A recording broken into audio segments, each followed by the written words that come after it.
अध्याय 296 कौन उसके बारे में बात कर रहा है। जब तक वह घर लौटी, शेन मियामियान ने बर्तन धोना समाप्त कर दिया था। अब जब झोउ लैनफेंग ने शेन जियानहुआ के विचारों को समझ लिया, तो उसे अब शेन मियामियान उतना कष्टप्रद नहीं लगता था, लेकिन उसे डांटना एक आदत बन गई थी, और उसके शब्द हमेशा आलोचना से भरे रहते थे। जल्दी करो और काम पर लग जाओ, इसे अच्छे से करो। अगर तुम ढीले पड़ोगे और नौकरी से निकालोगे, तो मैं तुम्हारी टांगें तोड़ दूंगा। प्रति माह 4 युआन बहुत अधिक नहीं थे, लेकिन बहुत कम भी नहीं थे। यह उसकी प्रिय सीयू के पोषण के लिए कुछ पाउंड मांस खरीदने के लिए पर्याप्त था। शेन मियामियान ने उत्तर दिया और हाथ धोने के बाद मैडम लियू के घर पर जियाओकुई को खोजने चली गई। झोउ लैनफेंग ने उसकी पीछे हटने वाली आकृति पर ठिठुरते हुए कहा, हर समय लंबे चेहरे के साथ घूमना, जैसे कि परिवार में किसी की मृत्यु हो गई हो, वास्तव में दुर्भाग्य लाता है। एक बार जब तट साफ हो गया, तो उसने जल्दी से अलमारी में छिपाए गए मिश्रित अनाज केक निकाले और उन्हें झोउ सीयू के कमरे में ले आए। आंटी, आपने प्रवेश करने से पहले दस्तक कैसे नहीं दी? झोउ सीयू उसके अचानक आगमन से चौंक गई। उसने सहजता से अपनी पीठ के पीछे अपने हाथों में किताब छिपा ली। उसकी अभिव्यक्ति थोड़ी घबरा गई और उसके गाल हल्के से लाल हो गए। मुझे आपके कमरे में प्रवेश करने से पहले दस्तक क्यों देनी चाहिए? उस समय लोगों को किसी कमरे में प्रवेश करने से पहले खटखटाने की आदत नहीं थी। उसने मिश्रित अनाज केक झोउ सीयू की ओर बढ़ाए। ये तुम्हारे लिए हैं, खाओ, फिर तुम अपनी किताब पढ़ सकते हो। ये देखकर कि उसे कुछ भी गलत नजर नहीं आ रहा है, झोउ सीयू ने राहत की सांस ली, किताब को अपने बैग में रख लिया और मिश्रित अनाज केक खाना शुरू कर दिया।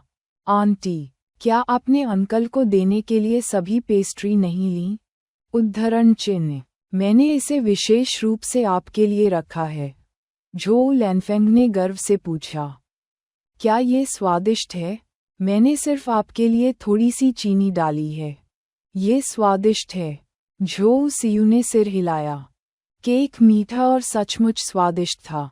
झोउ लैनफेंग उसे इसका आनंद लेते देख खुश हुई। अगर तुम्हें ये पसंद है, तो मैं अगली बार तुम्हारे लिए और बनाऊंगी। खाने में अपना समय लो, गला मत घोंटो, मैं अब टीवी देखने जा रही हूँ। एक बार जब वह चली गई, झोउ सीयू ने जल्दी से दरवाज़ा बंद कर दिया। वह किताब ले ली जो उसने पहले अपने बैग में भर ली थी, और केक खाते हुए पढ़ने लगी। ये किताब झाओ शिनलान ने अपने एक रिश्तेदार के घर से चुरा ली थी। वह और झोउ सीयू अक्सर एक साथ बातचीत करते थे और अपने खाली समय के दौरान पुस्तक की सामग्री के बारे में बात करते थे। उत्सुकतावश झोउ सीयू ने इसे पढ़ने के लिए उधार लिया। आमतौर पर, क्योंकि शेन मियामियान भी कमरे में थी, उसने इसे पढ़ने की हिम्मत नहीं की और केवल शनिवार और रविवार को ही ऐसा कर सकी। एक बार जब उसने शुरुआत की, तो वह सामग्री से मंत्रमुग्ध हो गई। उन्होंने पुरुषों और महिलाओं के बीच के मामलों की कुछ समझ भी हासिल की। इसमें कोई आश्चर्य नहीं कि जब शेन मियामियान ने चाची के नींद में बात करने का जिक्र किया, तो चाची और चाचा दोनों बहुत अजीब लग रहे थे। ये पता चला। इस विचार से उसका चेहरा शर्मिंदगी से लाल हो गया और उसके अंदर कुछ हलचल महसूस हुई। वह पुरुषों और महिलाओं के बीच के मामलों के लिए कुछ लालसा रखने लगी। लेकिन जब उसने अपनी कक्षा के लड़कों के बारे में सोचा, तो उसने तिरस्कार से भरा चेहरा बना लिया। बेहतर होगा कि वह अपनी किताब पढ़े। अगर उसने जल्दी नहीं की, तो एक बार जब वह थका देने वाली लड़की वापस आ गई, तो उसके पास दोबारा कोई मौका नहीं होगा। अचू, उद्धरण चिन्ह, बैलगाड़ी पर बैठकर शेन मियामियान ने 2 बार जोर से छींक मारी, सूंघा और खुद से बुदबुदाया, मेरी पीठ पीछे कौन बात कर रहा है? उद्धरण चिन्ह, तुम्हें सर्दी लग गई है ना? लू सियुआन ने उसकी ओर देखा। आज सब्जियां बेचने के बाद मैं तुम्हें कुछ कपड़े खरीदने के लिए ले जाऊंगा। देखो तुमने क्या पहना है। अगर लोगों को बेहतर पता नहीं होता तो वे सोचते कि तुम थोड़ी भिखारी हो। पहले, जब मौसम ठंडा था, शेन मियामियान के पास एक आर्मी कोट और सूती कपड़े थे।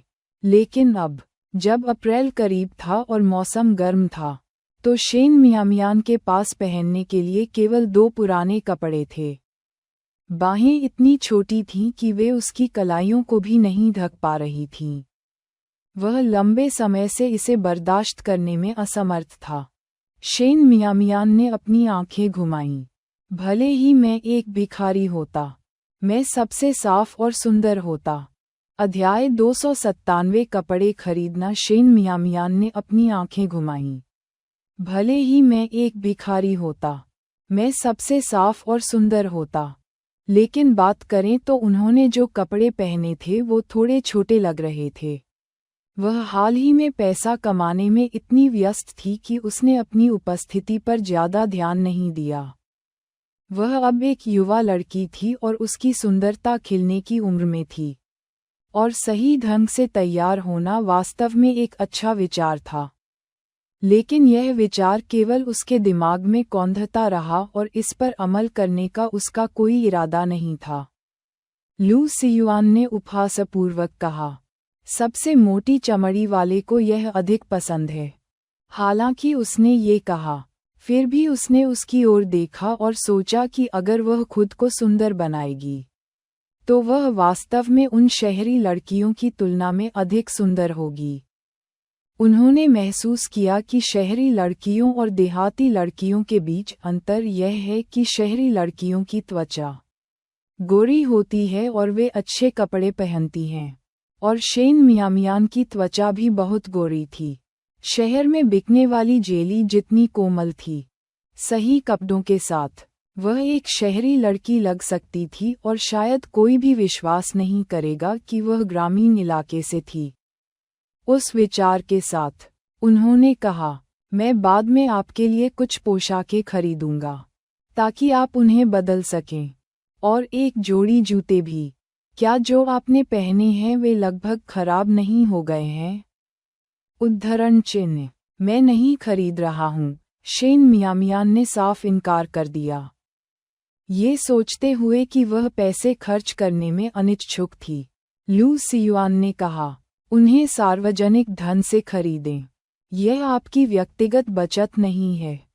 फिर अपमानजनक स्वर में उन्होंने कहा, हर कोई कहता है कि तुम मेरी बहन हो और तुमने एक छोटे भिखारी की तरह कपड़े पहने हैं।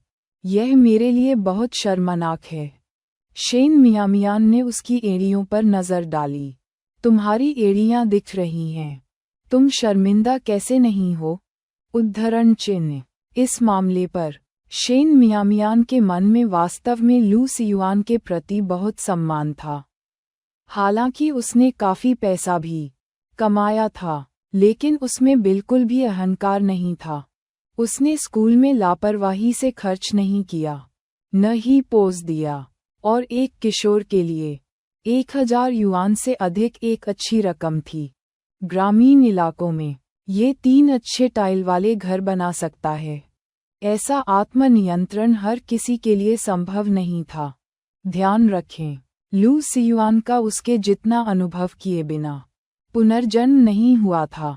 शेन मियामियान की याद दिलाते हुए लू सियुआन को एहसास हुआ कि उसकी पतलून थोड़ी छोटी लग रही थी। उसने एक पल के लिए सोचा और कहा, फिर मैं कुछ कपड़े खरीदने के लिए शहर जाऊंगा और अपनी चाची से मेरे लिए कुछ जोड़े बनाने के लिए कहूंगा। गाओ चांगचुन के पास घर पर एक सिलाई मशीन थी और वह कपड़े बना सकती थी, इसलिए 2 या 3 युआन का हस्तशिल्प शुल्क पर्याप्त होगा। वह पैसे बचाएगा, जबकि गाओ चांगचुन कुछ कमा सकता है। जहां तक शेन मियामियान की बात है, एक युवा लड़की के रूप में उसे सुंदर कपड़े पहनने की जरूरत थी, जिसे गाओ चांगचुन नहीं बना पाएंगे। आप इसे खुद खरीद सकते हैं। मैं नहीं खरीदूंगा, शेन मियामियान ने इस्तीफे की सांस लेते हुए कहा। अगर मेरी माँ मुझे नए कपड़ों में देख लेंगी तो बहुत सारी समस्याएं होंगी। क्या इसे संभालना आसान नहीं है? लू सियुआन ने मुस्कुराते हुए कहा। बस ये कहो कि मेरे घर पर काम करते समय ये गलती से फट गया और मेरे परिवार ने तुम्हें इसके लिए मुआवजा दिया। वैसे भी शेन मियामियान के कपड़े फेंके जा सकते थे। वे सफ़ेद धोए गए थे, बहुत छोटे थे और अब पहनने योग्य नहीं थे। मियामिया की आंखें चमक उठीं। कभी कभी आपका दिमाग बहुत अच्छा काम करता है। तब मैं खरीदने के लिए कुछ सुंदर चीज़ चुनने जा रहा हूँ। कोई भी लड़की सुंदरता पसंद नहीं करती। उसका इरादा इस जीवन में उसकी भरपाई करने का था जो उसने अपने पिछले जीवन में खो दिया था। ये सिर्फ समय की बात थी। चलो उस सड़क पर चलते हैं जहां मैंने तुम्हें पिछली बार पाया था। उससे बहुत दूर कपड़ों की दुकानें हैं। कुछ भी महंगा नहीं है और सब कुछ काफी अच्छा है। सब्जियां बेचने के बाद हम वहां जाएंगे, लू सियुआन ने सुझाव दिया। दादाजी लू के साथ बांस की टोकरियां बेचते समय वह वहां घूमता रहता था और जब से उसने शेन मियामियान के साथ घूमना शुरू किया तब से वह वहां नहीं गया था।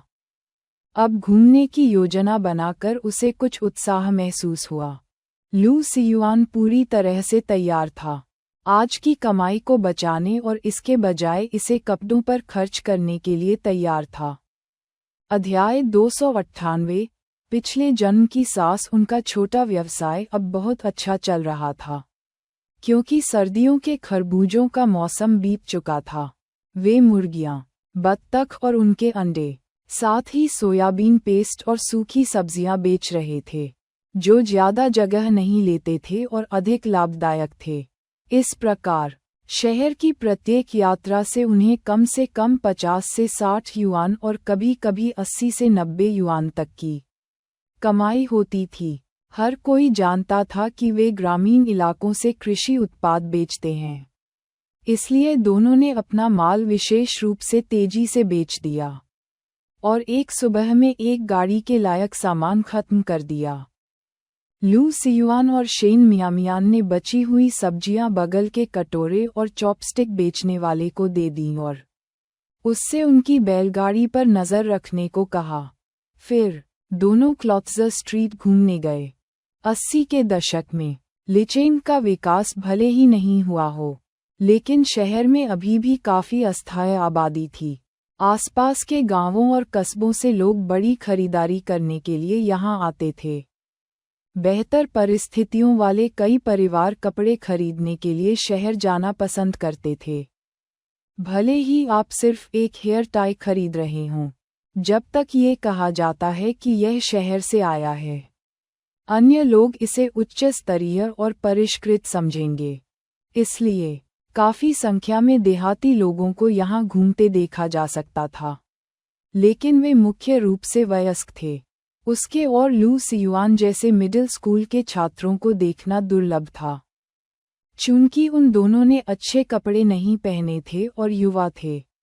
इसलिए कपड़ा विक्रेताओं ने सोचा कि वे केवल जिज्ञासावश देख रहे थे और कुछ भी खरीदने का जोखिम नहीं उठा सकते थे, इसलिए उन्होंने उनसे परेशान नहीं हुए।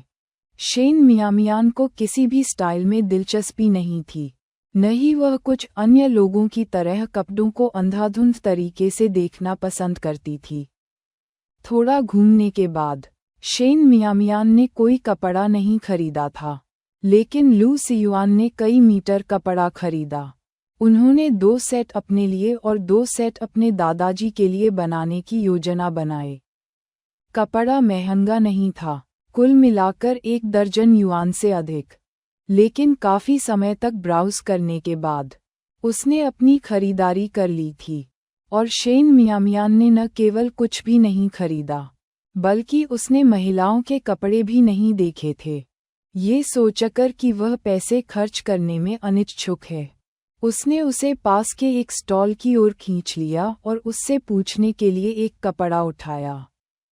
मुझे लगता है कि यह बुरा नहीं है, एक नज़र डालें और देखें कि क्या आपको ये पसंद है। जब उसने देखा कि उसने हल्के गुलाबी रंग की वस्तु चुनी है, तो शेन मियामियान ने अपनी आंखें घुमाईं। इससे पहले कि वह कुछ कहती, अचानक कोई जोर से चिल्लाया, आप क्या कर रहे हैं? यदि आप नहीं खरीद रहे हैं, तो मत छुएं। यदि आप इसे गंदा करते हैं तो क्या आप भुगतान कर सकते हैं? उद्धरण चिन्ह। इससे पहले कि दोनों प्रतिक्रिया कर पाते, किसी ने उन पर हमला किया और लू सियुआन के हाथों से कपड़े छीन लिए।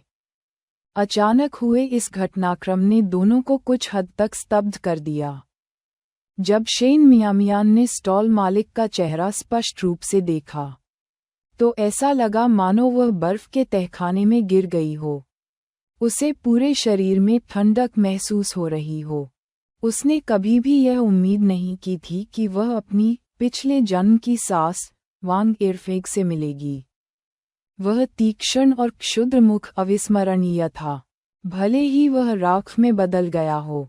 मियामियान को अपने पिछले जीवन में वांग इरफेग के हाथों काफ़ी पीड़ा झेलनी पड़ी थी। वह दलिया या भोजन पकाने में मामूली अंतर पर लगातार परेशान रहती थी। बहुत ज़्यादा, बहुत कम, बहुत गाढ़ा, बहुत पतला। वांग इरफेग लगातार गालियां देता था और कभी कभी उस पर हाथ भी उठाता था। उसने ये सब सहा था, लेकिन जिस चीज़ ने उन्हें सबसे अधिक अपमानित किया वह था वांग इरफेग द्वारा उन्हें लकवाग्रस्त गु जियानली के साथ विवाह संपन्न करने के लिए मजबूर करना। चूंकि उसने दृढ़ता से इनकार कर दिया, इसलिए दंपति ने उसे पीट पीट कर अधमरा कर दिया। क्या गलत है? क्या मैंने कुछ गलत कहा? आप मरी हुई मछली की आंखों से किसे घूर रहे हैं? ये देखकर कि शेन मियामियान उसे लगातार घूर रहा था, वांग इरफेग ने गालियां देना शुरू कर दिया, जिससे कई राहगीरों का ध्यान आकर्षित हुआ। आसपास के स्टॉलों पर मौजूद लोगों ने ये दृश्य देखा और वे घृणा से अपनी नाक सिकोड़ने से खुद को नहीं रोक सके। इस पूरी सड़क पर वांग इरफेग सबसे अनुचित था। उसे हर दिन किसी न किसी से बहस करनी पड़ती थी, जिससे शांतिपूर्वक व्यापार करना असंभव हो जाता था। आप किसे मरी हुई मछली की आंखें कह रहे हैं?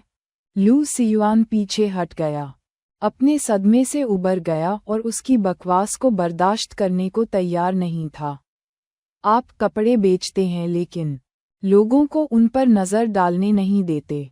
क्या आप भूतों को बेच रहे हैं? उद्धरण चिन्ह। अध्याय 299। न्याय का गर्भपात। अरे मृत बच्चे, तुम किसे भूत कह रहे हो? वांग इरफेग ने अपनी उभरी हुई आंखों से घूरते हुए लू सियुआन की ओर इशारा करते हुए कहा। छोटे भिखारियों का एक जोड़ा कपड़े खरीदने में सक्षम नहीं है और फिर भी यहाँ इधर उधर लड़खड़ा रहा है, और मुझे बोलने की अनुमति नहीं है। अगर मैं कड़ी नज़र नहीं रखता, तो कौन जानता है, आपने कपड़े छीन लिए होंगे। वांग इरफेग अपना सामान बेचकर हमेशा लोगों को अपनी कुत्ते जैसी आंखों से देखना पसंद करती थी। अगर वह किसी को अच्छे कपड़े पहने हुए देखती तो उसका रवैया अच्छा होता, लेकिन अगर कोई कपड़े खरीद रहा था और उसने उसके मानकों के अनुरूप कपड़े नहीं पहने थे, तो वह कुछ कठोर शब्दों के साथ उसे भगा देती थी, लेकिन उसकी नाक और आंखें नहीं होती थीं। आम लोग उसके साथ बहस करने की जहमत नहीं उठाते थे, लेकिन अनिवार्य रूप से कोई लू सियुआन जैसे किसी व्यक्ति से टकरा जाता था। अपना मुंह संभालो, सिर्फ इसलिए मत सोचो कि तुम बूढ़ी हो और एक बूढ़ी औरत हो। मैं तुम पर हाथ नहीं उठाऊंगा। लू सियुआन को गुस्सा आ रहा था। कपड़े साफ करने से उसका क्या मतलब था? क्या ये चोरी करने का संकेत नहीं था? उसने कभी किसी को इस तरह इतनी अवमानना के साथ चीजें बेचते नहीं देखा था। तो क्या हुआ अगर वह शहर में कपड़े बेच रही थी? इसमें इतनी बढ़िया बात क्या है? आप क्या कहना चाह रहे हैं? वांग इरफेग ने अपनी जांघ पर ताली बजाते हुए इधर उधर उछलते हुए कहा। तो आप किसी को मारना चाहते हैं? हो, मैं आपको बता दूं, मैं डरता नहीं हूँ। मेरा बेटा मेरे लिए खाना लाने के लिए यहाँ आने वाला है। वह आपको मुझे धमकाते हुए देख लेगा और फिर वह आपको पीट पीट कर मार डालेगा। इस पूरी सड़क पर किसी की उससे बहस करने की हिम्मत नहीं हुई। वांग इरफेक का कुख्यात नाम कौन नहीं जानता। वांग इरफेक का चेहरा देखकर शेन मियामियान के मन में घृणा की लहर दौड़ गई। खासकर जब उसके बेटे का जिक्र आया तो उसके नाखून लगभग उसके ही मांस में गड़ रहे थे। गू जियानली, ये नाम, जब भी वह इसके बारे में सोचती थी उसे इतना बुरा लगता था कि वह उल्टी कर सकती थी। अपने पिछले जीवन में वांग इरफेक ने वास्तव में शहर में व्यापार किया था और कुछ पैसे कमाए थे। एक घर खरीदा था, लेकिन अच्छे दिन लंबे समय तक नहीं रहे। शहर का व्यवसाय विफल हो गया और उसे खेती के लिए ग्रामीण इलाकों में लौटने के लिए मजबूर होना पड़ा। अब इसके बारे में सोचते हुए झो सियू ने गू जियानबिन को पसंद करने का कारण शहर में उसके परिवार का घर माना होगा। ये देखकर कि शेन मियामियान वांग इरफेक को घूरते हुए चुप रहा। लू सियुआन ने सोचा कि वह उससे डर गई है और उसने शेन मियामियान को अपने पीछे खींच लिया। अपने बेटे को जल्दी आने दो, मैं उससे भी निपट लूंगा। लड़ाई एक ऐसी चीज थी जिससे वह कभी नहीं डरता था। ठीक है, तुम यहीं रुको, मेरे बेटे के आने का इंतजार करो, मैं तुम्हारे आगे के दांत तोड़ दूंगा। छोटे कमीने, वांग इरफेक ने जोर से गाली दी। उसकी थूक उड़ती रही। जितने अधिक लोग देखते वह उतनी ही साहसी होती गई। वांग इरफेक के बेशर्म स्वभाव को अच्छी तरह से जानते हुए शेन मियामियान उसके साथ और उलझना नहीं चाहता था। इससे भी महत्वपूर्ण बात यह है कि वह गू परिवार के भाइयों का सामना करने के लिए बिल्कुल भी तैयार नहीं थी। ये सब बहुत अचानक था। गू जियानली से मिलने के बारे में सोचते ही उसकी त्वचा में सिहरन पैदा हो गई। अपने पिछले जीवन में, क्योंकि उसने गू जियानली के साथ बिस्तर साझा करने से इनकार कर दिया था और हमेशा फर्श पर सोती थी, गू जियानली का दिमाग थोड़ा विकृत था। वह जानबूझकर उसे पीड़ा देने के लिए बिस्तर को गंदा कर देती थी और मौखिक दुर्व्यवहार एक दैनिक दिनचर्या थी। उसके दिमाग में यादें कौंध गईं और उसे डर था कि वह उसे दोबारा देखकर उसे पीट पीट कर मार डालने से खुद को रोक नहीं पाएगी। अपने पिछले जीवन में उसे केवल एक ही चीज का अफसोस नहीं था, वह ये थी कि चाहे उसे किसी भी तरह की यातना सहनी पड़ी हो, उसने कभी भी गू जियानली के साथ अपनी शादी नहीं की। लू सियुआन को अपनी आस्तीन ऊपर चढ़ाते हुए वांग इरफेक से निपटने के लिए तैयार देखकर शेन मियामियान ने तुरंत उसे पकड़ लिया। चलो चलें, धूर्त से परेशान मत हो। लू सियुआन अपने अभिमान को निगल नहीं सका, लेकिन शेन मियामियान का रंग अच्छा नहीं था। ये सोचकर कि वह डरी हुई थी, उसने वांग इरफेक की ओर देखा, फिर उसे ले लिया और छोड़ने का फैसला किया। अध्याय 300। इस जीवन में पिछले जीवन का बदला। वांग इरफेक बिल्कुल उसी प्रकार का व्यक्ति था जो कमजोरों को धमकाता था और ताकतवरों से डरता था और तमाशा बनाना पसंद करता था। उन दोनों को जाने वाले देखकर उसने सोचा कि वे डर गए हैं और वह और भी अधिक सशक्त हो गई। उसका मौखिक दुर्व्यवहार भी और अधिक कठोर हो गया।